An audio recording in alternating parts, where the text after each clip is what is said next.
Assalamu alaikum. You're watching Views and News, and I'm Faisal Rehman live from our Islamabad studios. Today we'll be talking about the efforts to diplomatically resolve the Russia-Ukraine conflict and what sort of a role can Pakistan play. Now, a very important meeting was held in China where the Foreign Minister of Pakistan, Shah Mahmood Qureshi, the Chinese Foreign Minister, Mr. Wang Yi, and also the Russian Foreign Minister, Mr. Sergei Lavrov, they were all present there, and primarily the main issue was about the Afghan conflict and about presenting various options how to bring in stability in the region. Obviously, Pakistan has played a very important role as far as the consensus that was built regarding Afghanistan, and that consensus I'm talking about from the regional and those countries which surround Afghanistan. In this meeting, Iran, Pakistan, Russia, China, and the Central Asian states, they were all invited, and they came up with various solutions for the Afghan issue. But now, as Pakistan has always said that we do not want to be a part of any bloc, but yes, we will play our role when you talk about bringing in peace and stability in any country. Ukraine, obviously, more than 3.5 million people have fled from the country so far, mostly in Poland, in certain parts of Hungary, Moldova, as well as Romania. So, humanitarian crisis, obviously, number one issue. Second, that this particular conflict can also trigger a much larger war, and not between Russia and Ukraine, perhaps some European nations and Russia, obviously with the support of the Americans, with the Western world. But that is going to produce some very devastating results. What can Pakistan do? Pakistan's role so far as Russia-Ukraine conflict is concerned, we'll be talking about that in our today's program. But before I introduce you to our panelists, our production team has prepared a report. Let's watch that first. Pakistan has maintained its principal position in conflict between Ukraine and Russia regarding prioritizing peaceful conflict resolution between the two parties. Prime Minister Imran Khan recently had a telephone call with Ukrainian President Volodymyr Zelensky in which he re-emphasized Pakistan's position on the conflict and expressed deep regret on the ongoing military conflict while declaring the crisis as economically hazardous for the developing countries. The Prime Minister Imran Khan underlined that non-partisan countries like Pakistan were in a position to play a helpful role in reinforcing efforts for cessation of hostilities and a diplomatic solution. Prime Minister Imran Khan emphasized the importance of humanitarian relief for its civilians and underlined that Pakistan has dispatched two C-130 transport aircrafts with humanitarian relief assistance for people in Ukraine. He also conveyed that all the representatives of Islamic countries who attended the OIC Council of Foreign Ministers session hosted by Pakistan showed deep concern at the deteriorating security and humanitarian situation arising from the conflict in Ukraine, as well as all of them called for an immediate cessation of hostilities through diplomacy and dialogues. Now, to talk about this, we have with us in our studio, on my right is Dr. Tughral Yamin sir, he's a senior analyst. Dr. Saab, thank you very much for your time, sir. And we'll be talking to former ambassador and a senior diplomat, Dr. Jamil Khan Saab also. He's joining us on Skype, sir. Pleasure to have you on the show. Thank you very much for your time also. And we'll be talking to Ali Mustafa, who's a correspondent of TRT World. He's going to join us on the telephone. But let me put the first question to you, Dr. Saab. The Premier of Ukraine called upon the Prime Minister, and they did discuss at length and in detail about the conflict. And it seems that the Ukrainian president is kind of showing some sort of flexibility. He says that perhaps it's important to stop this war at this particular juncture, because the kind of losses that have been reported from both the sides, the kind of strategy that the Russians have adopted so far is very, very hostile. A lot of civilians have been killed, but perhaps he was depending too much on the Western world, sir, in particular United States of America, though they are helping him. But whatever damage has been done so far, sir, that is unbelievable. So now I think he believes that let's do some sort of a compromise with the Russian authorities, in particular with Vladimir Putin, and also make sure that there should be an end to the war and negotiations should start, but not at the cost of our sovereignty. Let's start from there. So do you think the call that was made to the Prime Minister of Pakistan, Mr. Imran Khan, will yield some results, sir? Or do you think Pakistan is in a position where we can play a positive role to make sure that this particular conflict should come to an end on ASAP basis? So your take. Faisal Saab, who made the call? Our Prime Minister? Sir, Zelensky Saab, to our Prime Minister. Okay. What is that supposed to mean? It's interesting if that is the way it was made. I thought our Prime Minister had offered his services. Pakistan can play a role, but when you are acting as a mediator or if you're offering your good offices to for any conflict resolution, both parties should be on board. So if the Ukrainian party is on board, are the Russians on board? Russians have played a role in acting as a mediator between Pakistan and India in Tashkent in 1966. Perhaps it was before your times. But on that occasion, the Russians did play, the Soviets played a role in mediating. Are the Soviets on board? Okay, Ukrainians have called on our... Sir, our foreign minister is in China. He's in China. And he held the meeting with the Russian counterpart also. Yeah, so there must be something going on, sir. Yeah, if that's true, it's good news. Pakistan is earning a good place for itself in international diplomacy. Pakistan can play a role provided both parties agree to what Pakistan say. And how already Turkey is playing a role. Zelensky says that he's ready for unconditional ceasefire. Good to hear that. Good to hear. Is this about the weakness he's showing? Or perhaps he was expecting a little too much from the Western world, sir? He was expecting too much. He was expecting too much. You see, even if Russia loses a few generals or a warship, it doesn't matter to them. They have a lot of potential to absorb losses. They've got a huge army, they've got a nuclear arsenal. I don't think anybody is going to jump into the conflict because Putin has from the very outset been saying that our nuclear weapons are on high alert or whatever levels of alert that he has given them.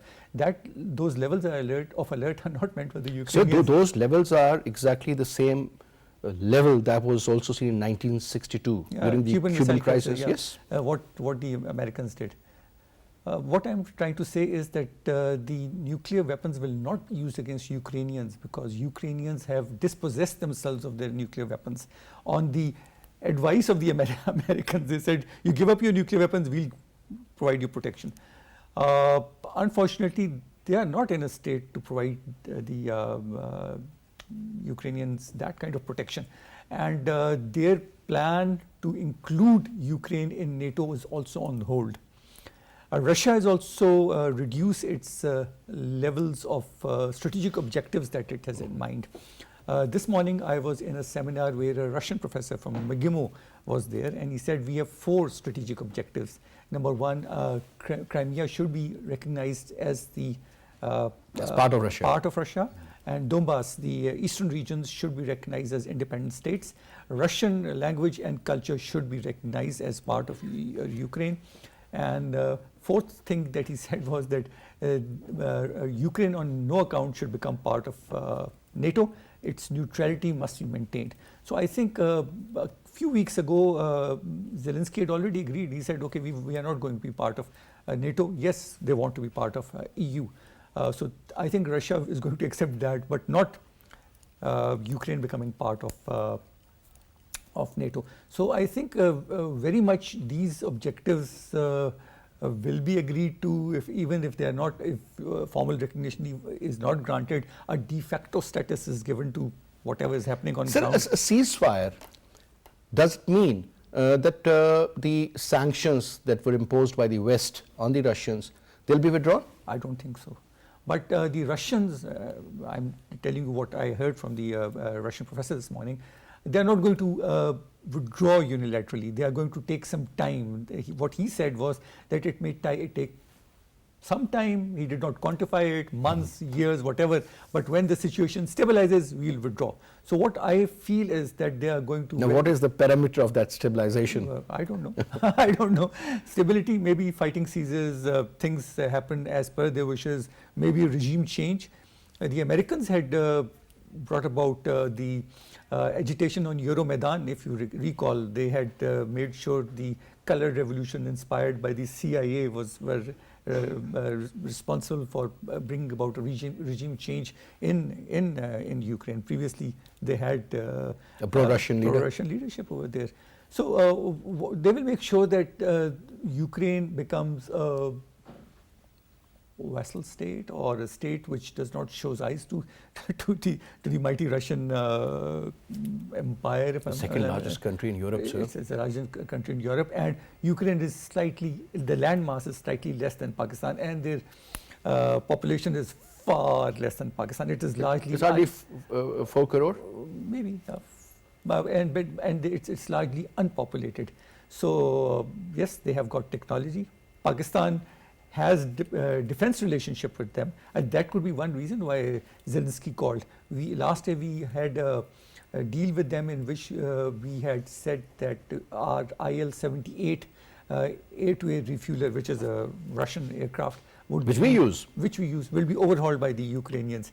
And we have been, for a very long time, we have been buying tanks. Space, exactly, tanks, T-80UD. T-80UD is part of one of the main battle tank, I would say. Of And Pakistan. also machinery from not only from Belarus but also from Ukraine. From Ukraine. So Heavy machinery I'm talking about, and also last year Pakistan purchased 1.2 million tons of wheat from Ukraine. So that is very important. So Zelensky probably realizes that Pakistan has stakes in Ukraine, and prolonged fighting might affect it because we are still. And it is not only going to affect Pakistan, but most countries like Pakistan, the developing countries. Right. Because when it comes to the food security, sir, whether you talk about corn or you talk about sunflower cooking oil or you talk about wheat, as you earlier mentioned, interestingly, when you look at their flag, it's blue and yellow. So blue means the sky and yellow means the fields. The crops. The crops. Yeah. So I think that is going to be pretty interesting. Let's talk about another very important factor, sir. Since it is not our issue, it's a European issue. But sir, having said that, when you're talking about an European issue, perhaps there is a problem, and that problem is that the countries like Pakistan, countries like India, and a couple of Middle Eastern countries also, sir, they depend on Ukraine and also on Russia as far as fuel is concerned, as far as energy resources are concerned, and so much more, including food and the rest which we earlier discussed. Now, Ambassador Saab, tell us that if proper negotiations they take place and you see some sort of a positive response from the Russians as well as the Ukrainians, and at the end of the day, let's suppose there is a proper ceasefire agreement done. How long will it take to stabilize the overall situation in Ukraine? And what about the sanctions?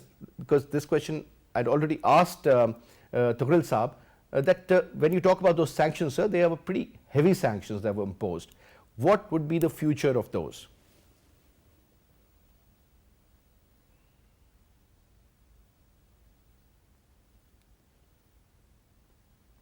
Yeah, Ambassador, can you hear me? I can hear you now. I can Okay. hear you.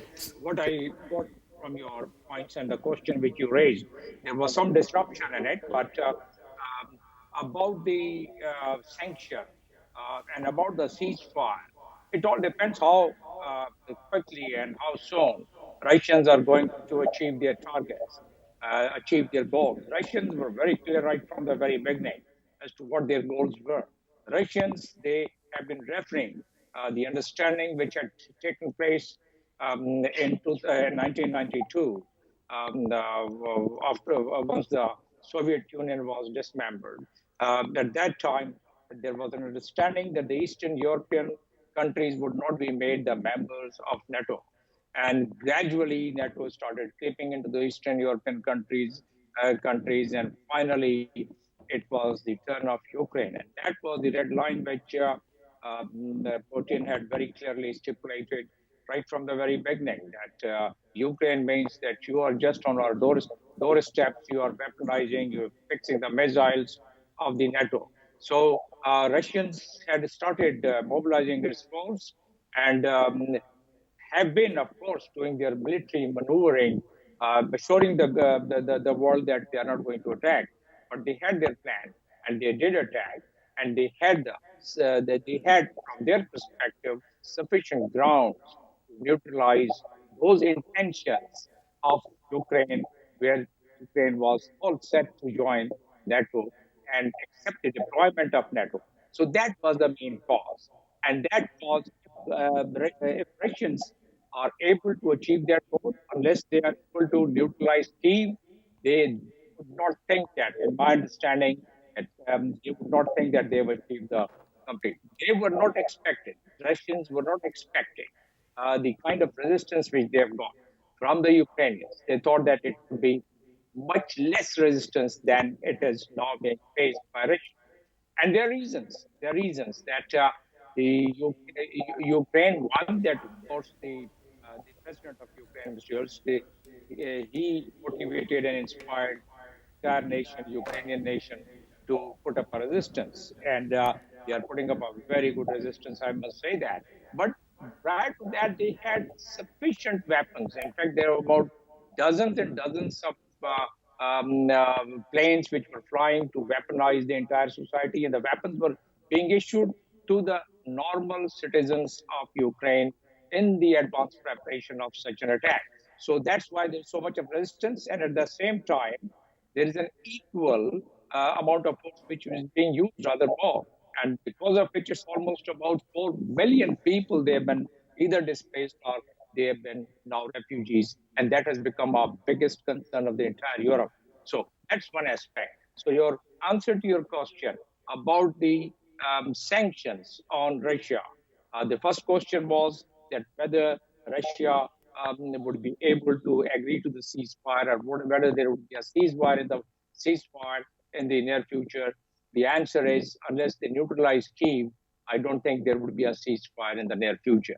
And there was an effort on the 24th of March where Turkey, supported by Israel, and Israeli president had made this statement during his recent visit in Turkey that they were interested, they were supporting Turkey for the mediation. And both the parties had agreed for that mediation. That was a very high-level meeting, and Turkey had hosted that. President Erdogan had presided that.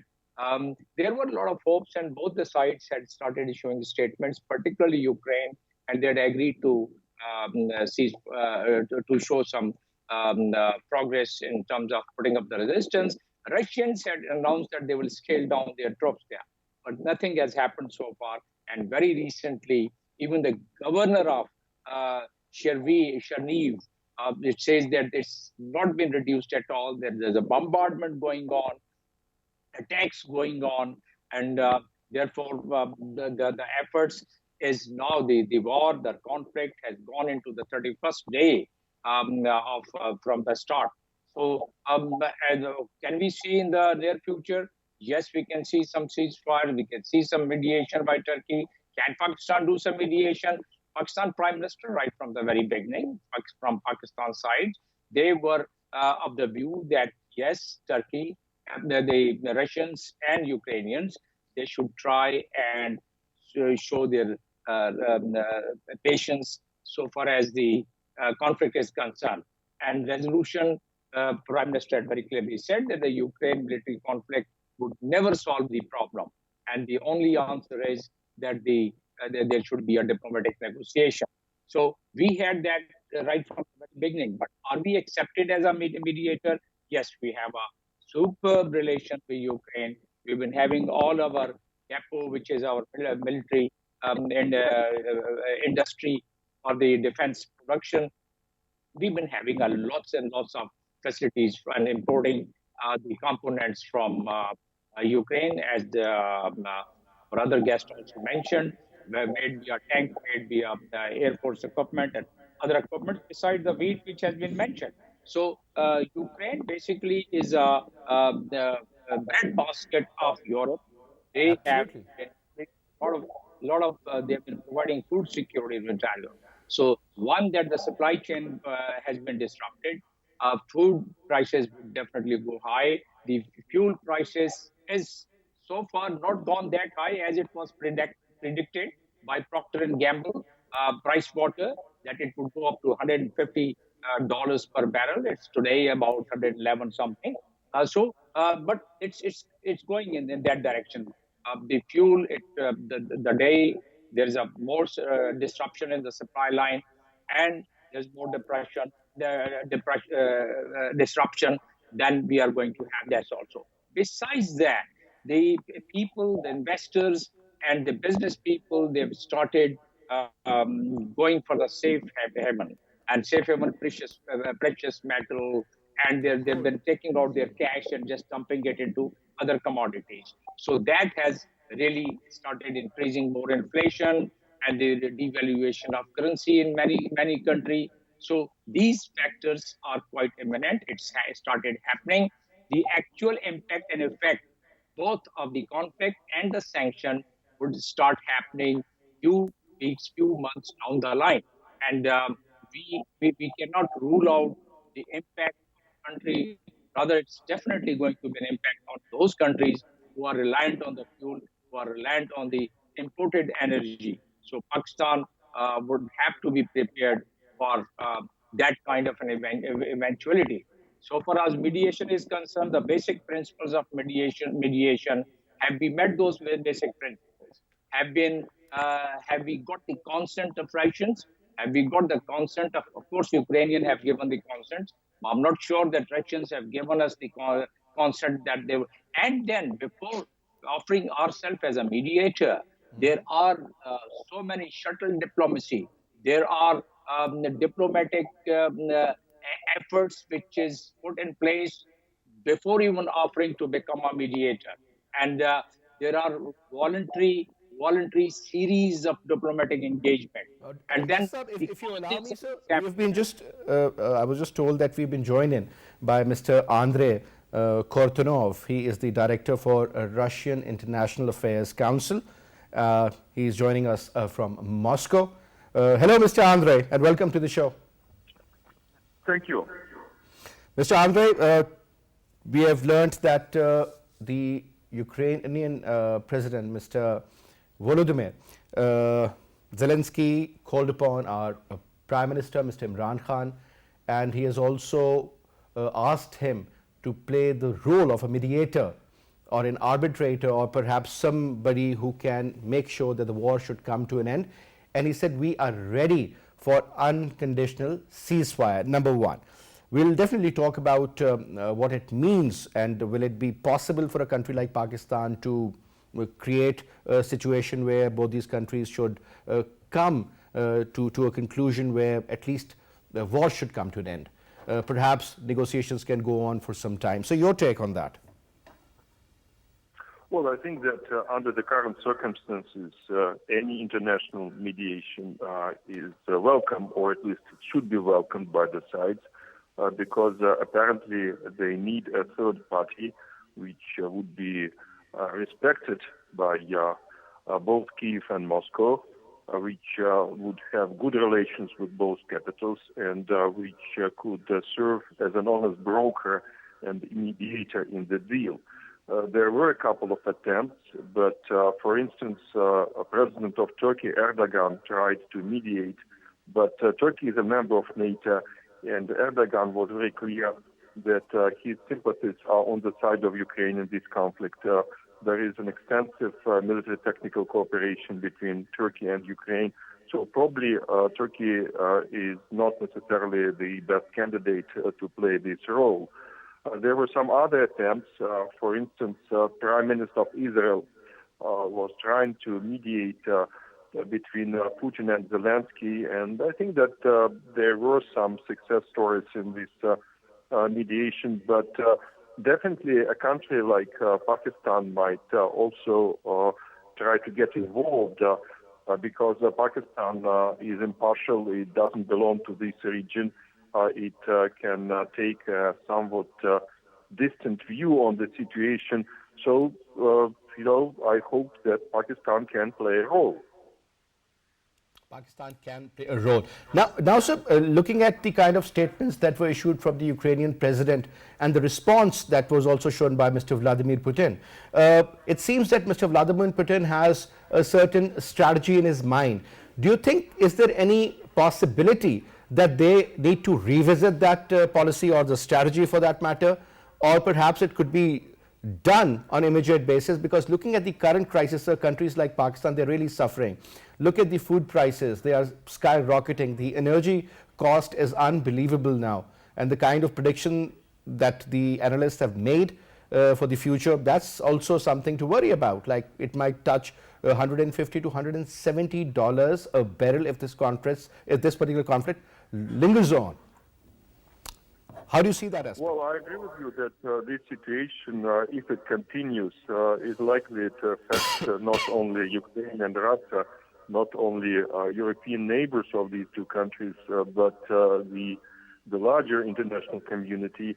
And Pakistan might also be impacted in a negative way by this situation. So all of us hope that this conflict will come to an end before too long. And still, we have to keep in mind that there are stumbling blocks on the way to any kind of reconciliation. There was some progress on the future neutral status for Ukraine. The Ukrainian leadership basically agreed that membership to NATO is not the only option to provide for its security. And under certain circumstances, it might agree to a neutral status with guarantees from great powers. But there are also issues like demilitarization of Ukraine and what in Russia they call denazification of Ukraine, implying that Ukraine should somehow put a ban on most radical nationalist political groups. And there is also an issue of territories because the Kremlin wants Ukraine to recognize the changed status of the Crimean Peninsula and also independence of the two Donbas republics. While Kyiv is very reluctant to do that, they understand that they cannot regain their control over Crimea or over Donbas anytime soon, but they would like to keep this file open so that future generations might come to a different solution. So this is one of the important disagreements between Moscow and Kyiv. And if there is a way to somehow bridge the gap in the positions of the two sides, that would definitely help to move to a compromise. I mean, the unconditional ceasefire that the Ukrainian president has talked about, but he says obviously sovereignty is the ultimate price which we will fight for no matter what. Sovereignty is obviously important for any country, even for Afghanistan. Whenever we talk about that, we even look upon a country like Afghanistan, whose regime is not even recognized by the Western world, but still believe that sovereignty is important. Number two, he has also said that unconditional ceasefire and no more, pushing towards the NATO membership. So don't you think, I mean, these are a couple of very important developments? I mean, he has practically withdrawn from what all he was earlier saying. Because at the end of the day, we understand about the mighty Russia and the kind of firepower they have and the kind of, even the leader they have. I mean, he means business. He's a straightforward person in that regard, sir. Do you think Vladimir Putin is going to revisit the policy, and also Mr. Zelensky needs to look into the real issues rather than start confronting Russia at some stage again? Well, my take is that if you look at the Russian position, they argue that they will downscale the current military operation in parts of Ukraine, specifically in the north of Ukraine, to demonstrate their goodwill. I think that what they want to do is to secure the territories of the so-called Donetsk and Lugansk People's Republics and to protect them within the old administrative borders of 2014. Of course, this is something that might imply additional fighting in the east, but hopefully there'll be no attempt to go after large urban areas in Ukraine to capture Kyiv or other big cities. We do hope that this progress might be an indicator of a solution, but still, as I mentioned earlier, the positions of the two sides are not any close to each other, and that definitely is something that they have to work on. maybe with some engagement from other actors who might help them to reach a compromise on the divisive issues that they have on the table today. All right, thank you very much, Mr. Andrei Kortunov, for your comments. Now coming to you, sir. When we are talking about the strategy that the Russians have in mind, they said initially that it will take only 4 to 5 days to capture. It's been over a month, 5th week, by the way, sir. And they haven't been able to, still do whatever they had in their mind as far as the number of people or the soldiers they have lost, the military assets they have lost, the kind of sanctions they are under at the moment, or perhaps the time that has been delayed again. 4 of their generals were also killed in this war, and according to the Ukrainian, I mean, there are more than 15,000 soldiers that have been killed, but the Russians believe that around 2,000 soldiers have been killed, whereas around 4,000 have been injured so far. Even still, 2,000 plus 4,000 injured, that's a huge number. They've lost their helicopters, they've lost their jets, they have lost their tanks because of the missile system, anti-tank missile system that was given to them by Germany and by USA and by UK in particular. So there's a very stiff resistance also. So you think it's not only Zelensky who is at the back foot, but the Russians also need to think twice now what needs to be done. Do you think they still will follow the old strategy they had in their mind, or something different could happen, sir? Some negotiations, some dialogue, some meaningful discussion? Faisal Saab, if I was in Kremlin, if I was in Shoigu's shoes or in Putin's shoes, I would be very happy with the situation. I have achieved my strategic objectives. I have stopped. Destruction was your strategic? No, my objective was that Ukraine should under no circumstances become a part of NATO. So it has not become part of NATO. I have stopped it becoming part of NATO. Meanwhile, the Donetsk and Luhansk region of Donbass is already in their control, independent, and Crimea is already part of Russia. So I don't need to capture or annex Kyiv or Kherson or other cities. I don't have to do that. Are they also looking for a regime change where they can place their own person? Perhaps in the long run. The way it was in 2014, prior to that? Perhaps in the long run, they would like somebody like Poroshenko to become the president of Ukraine, because Mr. Zelensky is very much a Western person. And okay, he's put up a good fight. He's stopped the Russians from... What about the message given to the European countries, in particular to Germany, UK, France, Italy? Faisal Saab, Europe needs the energy from Russia. It cannot rely... Americans are saying that they will provide them an alternative, either through Qatar or countries. Maybe P5+1 formula can work again? No, it will not work here. It cannot work over here. The amount of energy that European countries need cannot be fulfilled by Qatar or other countries. That is even the infrastructure isn't there. The infrastructure is not there. They cannot store the gas. Do you think the European countries would agree that now the energy is going to be, bought in rubles rather than dollars? Perhaps in the long run. India has agreed to it. India even Saudi Arabia has shown interest as well. See, and another thing, you've been talking about sanctions. In my lifetime, I've seen sanctions against Pakistan. Pakistan was one of the most sanctioned countries in the world. Despite being the ally. Despite being the ally. Most sanctioned ally. Did we crumble? No. We did not. Iran is under multiple layers of sanction. Did they... For a very, very long time. For a very long... Did they collapse? No. So sanctions is no solution. You cannot... And for a country like Russia, which has got so much energy with it, that is no problem. And it's not a liberal democracy where they will be... But sir, in the future, I'm sure the Europeans along with the Americans, I mean, they are having a plan. Perhaps it is going to be a long-term plan. They have a plan. To slowly but surely deviate from the dependencies, on the dependence as far as the energy resources is concerned. They have multiple plans. Biden has openly announced that this person has to go. You don't say that. I mean, he was talking about the regime change. Oh, he is talking that Putin must go. This man must go. That's what Mr. Biden said. You don't say that. You don't say that on an international platform. He said that in Poland. He went back to the United States. He's playing to the domestic gallery. Has he got the wherewithal to remove Putin? I don't know. Maybe he has got some sinister plan up his sleeve. But you cannot remove Putin like that. You cannot provide alternate energy to Europe. Russia can survive sanctions, but for Europe it will be very difficult to live without the energy that they become dependent on. Look at the fuel prices, look at the gas prices. Gas prices have risen. Cooking oil has disappeared. Every food. Cooking oil has become dearer in Germany.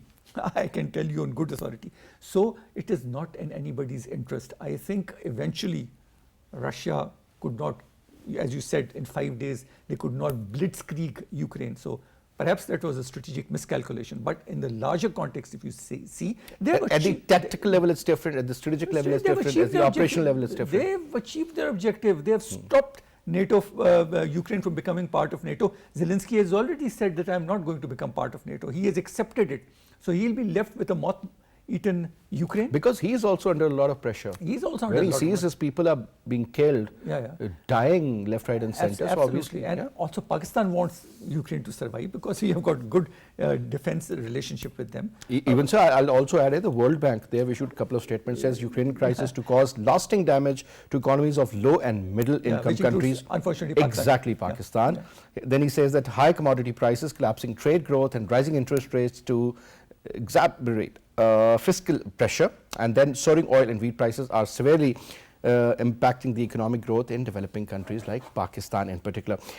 Now, this obviously this war has brought the world to a standstill, where everybody is thinking, we hope and pray that there is no nuclear arsenal used. But sir, when you talk about the post-COVID era where countries were recovering, I mean the kind of growth we were actually witnessing, that has also come to a halt, and perhaps in the future it is going to nosedive as well. Because when you're an oil importing country, you're a wheat importing country, you're somebody, even as far as the cooking oil that is concerned, I mean, that is where the problem seems to be. And as rightly mentioned by the gentleman from Moscow and also by our dear friend Ambassador Jamil, that at the end of the day, the investors and the traders, they are looking at various options. Look at the soaring oil prices. Look at the gold prices touching the highest level ever, food prices. Corn is going to result in the production of milk and all the dairy products. I mean, everything is interlinked in one way or the other. Now, that is of prime concern. Absolutely, absolutely. So the European consumer is going to feel the pinch. Russia doesn't matter. You see, it's a society where public opinion does not matter. I think so. I might be wrong, but it's not a liberal democracy. So they can survive shortages, but Europeans, they'll come out in the streets. That's what I feel very strongly. So eventually the public opinion in Europe is going to bring this war to a halt. It is in nobody's interest. So we'll see Ukraine as a buffer zone in the future. Perhaps. And the countries like Poland or Romania or Czech Republic or Hungary or Moldova for that matter, they will remain under some sort of pressure. They will be very wary of asking NATO to give them membership. So I think war is in nobody's interest. And to begin with, if Pakistan can play a genuinely good role in bridging the gap between Russia and Ukraine, it would be very good. We would not be spoiling our relations with the West. We will not be spoiling our relations with other countries, and perhaps be playing the role of a bridge. I think it's a golden opportunity for us to play. Exactly, because Zelensky also says that our people want peace. Our people want that the war should come to an end.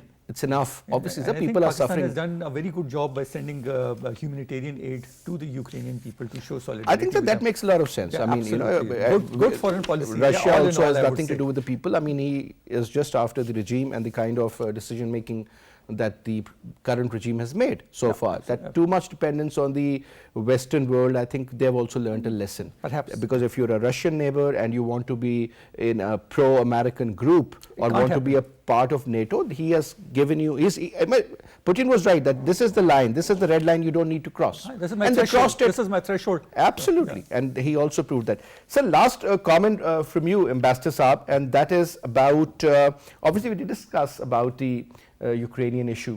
But so currently, as earlier we were talking about, that our foreign minister, Shah Mahmood Qureshi Saab, is in China on a 3-day official visit, where he's going to meet the neighbors of Afghanistan, these foreign ministers, the Russian, as well as the Iranian foreign minister, they are also there. So when we talk about the bilateral engagement, or we talk about the talks on the sidelines of such a summit or something, how important they are, and do you think this Ukrainian issue could have been a part of discussion?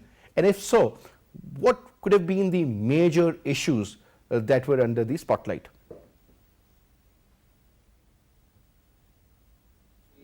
This meeting which you are referring to, our foreign minister is in China, and the meeting taking place between Russia, China, Iran, Pakistan, and so on. So this is a series of those meetings for finding a exact solution for Afghanistan, particularly having Afghanistan as a secure place, and all what has been mentioned in the resolution of the Security Council, that Afghanistan's soil would not be used for any other country, so far as the terrorism is concerned, and the women right, children right, human right, and so on. So those things are still being worked out there. In fact, and a recent YC meeting where Afghanistan was again discussed, and even Ukraine was discussed, that gives a strength to Pakistan to play its role, and Pakistan is playing its role both in Afghanistan and Ukraine. While we are discussing Ukraine, yes, Pakistan has a very strong point now, and would not be resisted by even the European countries, or European countries should not have objection in terms of Pakistan's offering its mediation. The bigger question is to what extent Russia is going to accept, but to my understanding, Russia is going to accept. What is needed is a set of multi-pronged approach, because in the diplomatic efforts and diplomatic dialogue, once you are doing the mediation, as I was mentioning, that we have to re-identify first the causes, and then as the Ukrainians are asking for the guarantees, international guarantees, and the Russians also are asking for the international guarantees that Ukraine in the future would not again be made a member of the NATO. Likewise, Ukrainians are asking for their sovereignty and territorial integrity guarantee that, again, Russia would not really liberate some of its chunk of land and the region. So those guarantees, Pakistan could definitely put in its efforts. While Turkey has done its bit, Pakistan is in a better and more comfortable position. But then there are sets of Ambassador, do you think solutions Turkey and oriented. Pakistan, two important countries and two very good friends also, are they on the same page as far as Ukrainian conflict is concerned? Because I was reading this statement from the Deputy Defense Minister of Russia, Mr. Alexander Fomin. He said that Moscow wanted to increase mutual trust, create the right conditions for the future negotiations, and reach the final aim of signing a peace deal with Ukraine. He further added that during the talks in Istanbul, that Kremlin would radically reduce military activity in Kiev and certain other cities also. So, sir, when we talk about the mutual trust, can you just identify a few points there, sir? Mutual trust can only be developed once there is an agreement, once there is something in writing, once it's agreed and guaranteed. Now, if it's a bilateral agreement, of course, Turkey would be as a mediator, would also guarantee that, yes, they would be able to vouch for it. If it's a multilateral agreement, then all the countries who are present and who are involved in it would be the guarantor. And if the solution is found in the General Assembly or the Security Council, then under Chapter 6 of the United Nations Charter and Chapter 7 of the United Nations Charter, they are the international clauses for the guarantee. So yes, those guarantees could be given, but it's more of a moral obligations after listening to the mediation of both sides, because mediation only takes place in both sides. Keep listening to the mediator, both sides keep agreeing to the points offered by the mediator, both sides keep adjusting their point of view. Here we have already identified what is the problem of Russia, why Russia was compelled to attack, what is the problem of Ukraine, why Ukraine was not helped by the NATO as Ukraine expected. NATO had deployed about 100 aircraft, and NATO had deployed about 120 ships, but they knew that if they deployed, or if there is a sanction in the airspace, then that will take all right, Jamil Saab, I'm so sorry, we're totally running out of time, but I would like to say thank you very much for your time and for your presence and for your input in our show. And thank you very much, Tughral Saab, for coming over. I know you're a busy man. Thank you very much for your precious Thank you for time also, inviting sir. me. And that's all we have for this up. I'll see you tomorrow at 8 or 5 p.m. Till then, you take good care. Khud Hafiz.